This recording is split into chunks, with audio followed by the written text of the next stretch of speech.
ప్రభునామమునకు ఘనత కలుగును గాక. సామెతల గ్రంథము 16వ అధ్యాయం 7వ వాక్యం చదువుకుంటున్నాం. ఒకని ప్రవర్తన యెహోవాకు ప్రీతికరమగునప్పుడు ఆయన వాని శత్రువులను సహా వానికి మిత్రులుగా చేయును. జ్ఞాని అయినటువంటి సొలొమోను రాసినటువంటి సామెతల గ్రంథము. ఈ అంశంలో మనం ఉదాహరణకు దావీదు భక్తుని యొక్క జీవితము తీసుకుందాము.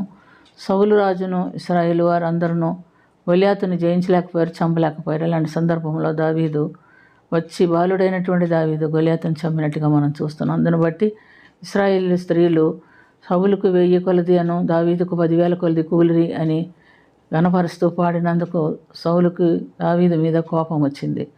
నాటి నుండి దావీదు మీద విషపు చూపు నిలిపెను అని మనం గమనిస్తున్నాం. అంటే అప్పటి నుంచి అతను దావీదును చంపాలని ఒక తీర్మానం తీసుకున్నారు. అనేక మార్లు తన ప్రయత్నం చేశాడు, కానీ దావీదుకు దేవుడు తోడై ఉండినందున సౌలు ఏమీ చేయలేకపోయాడు.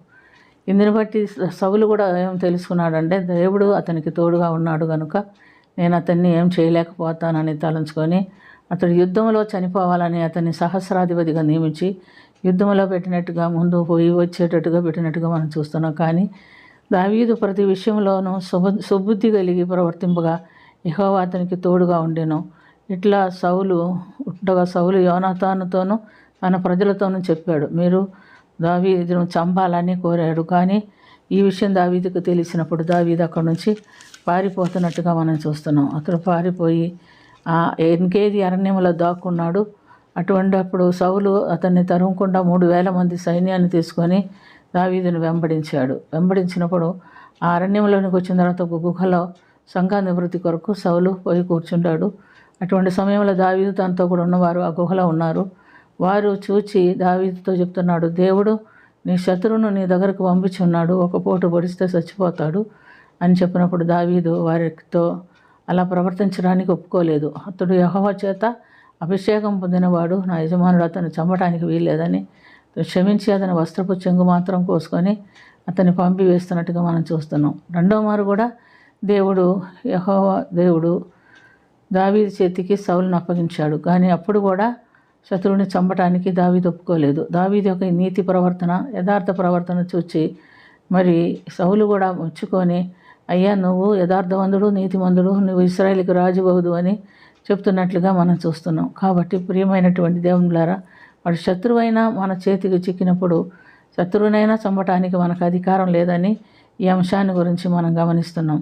శత్రువును ప్రేమించి వారి కొరకు ప్రార్థన చేయమని యేసు ప్రభు చెప్పాడు. అయితే ఆనాడే దావీదు అతన్ని ప్రేమించి అతన్ని చంపక విడిచిపెట్టి క్షమించినట్టుగా చూస్తున్నాం.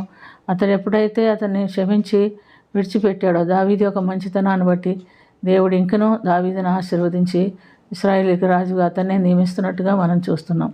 కాబట్టి మనం కూడా ప్రియమైనటువంటి దేవులారా, ఎటువంటి శత్రువైనా మన ప్రవర్తన కూడా యథార్థంగా ఉంటే, నీతి న్యాయం అనుసరించి మనం ప్రవర్తించినట్లయితే దేవుడు మనల్ని కూడా ప్రేమించి ఆ శత్రువుని మనకు మిత్రుగా చేయడానికి సహాయపడతాడు. అది మనం గుర్తుపెట్టుకోవాలి. కాబట్టి మనం పగ తీర్చుకునే సమయం ఇది.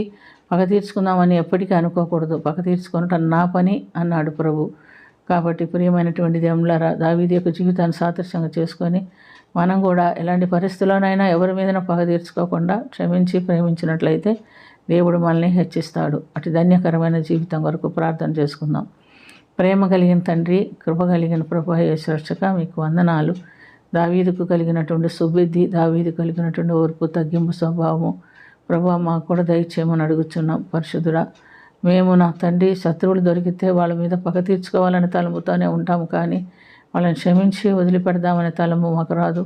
ఇక మీదట మాకు ఎవరికి కూడా అలాంటి శత్రువుల మీద పగ తీర్చుకునే స్వభావం రాకుండా వారిని క్షమించి నీకు సమర్పించుకొని వారిని ప్రేమించే మనసు, హృదయం మాకును దయచేసి వాక్యానుసారమైన జీవితం జీవిస్తూ నిత్య జీవంలో ప్రవేశించుటకు మాకు కూడా సమయం దయచేయమని, సహాయం దయచేయమని యేసుక్రీస్తు పుణ్యనామమున అతి మిక్కిలి వినయంతో అడిగి వేడుకొనుచున్నాము తండ్రి. ఆమేన్.